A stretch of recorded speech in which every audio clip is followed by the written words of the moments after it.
بسم الله الرحمن الرحيم السلام عليكم ورحمة الله وبركاته نحمده ونصلي على رسوله الكريم أما بعد সম্মানিত বন্ধুগণ, তো আপনারা সকলেই কেমন আছেন? আশা করি আল্লাহ সুবহানাহু ওয়া তাআলার রহমতে সকলেই ভালো আছেন। আমিও আল্লাহ সুবহানাহু ওয়া তাআলার রহমতে খুবই ভালো আছি, আলহামদুলিল্লাহ।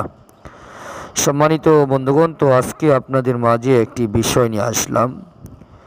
বিষয়টি হইতেছে মহাব্বত পয়দা হওয়ার জন্য কোরআনী তদবির।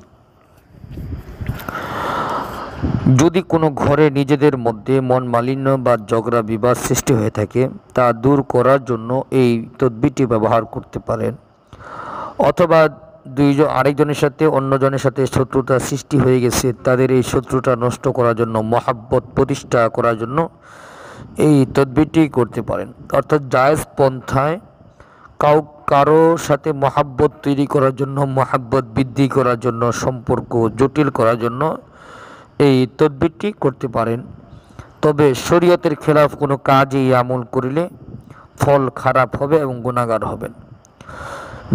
যার সাথে সম্পর্ক করা জায়েজ নাই বা অসৎ উদ্দেশ্যে কারোর সাথে সম্পর্ক তৈরি করার জন্য তদবির করবেন, এটা জায়েজ হবে না। কাজে নাজায়েজ ক্ষেত্রে যদি এই তদবির ব্যবহার করেন, সেক্ষেত্রে ফল আরও ভিন্ন হতে পারে, বিপরীত হতে পারে। কাজেই নাজায়েজ পন্থায় কেউ করবেন না, এবং নাজায়েজ পন্থায় কাজ করলে ফলও বিপরীত হতে পারে এবং গুনাহ তো হবেই। চলুন জেনে নিই, জায়েজ পন্থায় সৎ উদ্দেশ্যে যদি কেউ করতে চায় তাহলে কিভাবে করব, কোন আমলটি করব। প্রথমে আপনি সূরা ইয়াসিনের এই আয়াতে কারিমাটি জাফরান কালি দ্বারা একটা পাত্রের মধ্যে লিখবেন। মেলামাইনের পাত্র হতে পারে, কাঁচের প্লেট হলে সবচেয়ে বেশি ভালো হয়, কাঁচের প্লেট হলে সবচেয়ে উত্তম হয়। জাফরান কালি দ্বারা এই আয়াতে কারিমাটি লিখবেন। লেখার পূর্বে অবশ্যই ওযু করবেন, 2 রাকাত নফল নামাজ পড়বেন, 100 বার দুরূদ শরীফ, 100 বার ইস্তেগফার পাঠ করে, তারপরে 100 বার বিসমিল্লাহির রহমানির রহিম পাঠ করে এই আয়াতে কারিমাটি লিখবেন। আয়াতে কারিমাটি হইতেছে, আউযু বিল্লাহি মিনাশ শাইতানির রাজীম, বিসমিল্লাহির রহমানির রহিম। ওয়াজাআ মিন আকসাল মাদিনাতি রাজুলুন ইয়াসআ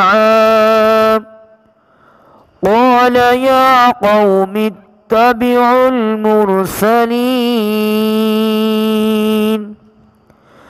اتبعوا من لا يسألكم أجرا وهم مهتدون।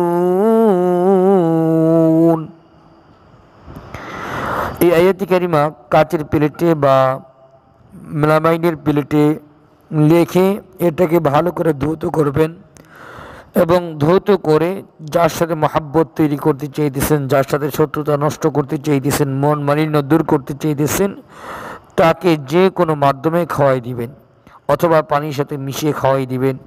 ইনশাআল্লাহ এই তদবিরের বদলতে অতি দ্রুত আল্লাহ তাআলা তার দিলের মধ্যে আপনার জন্য প্রচুর পরিমাণ মহাব্বত, ভালোবাসা আল্লাহ তাআলা পয়দা করে দিবেন ইনশাআল্লাহ।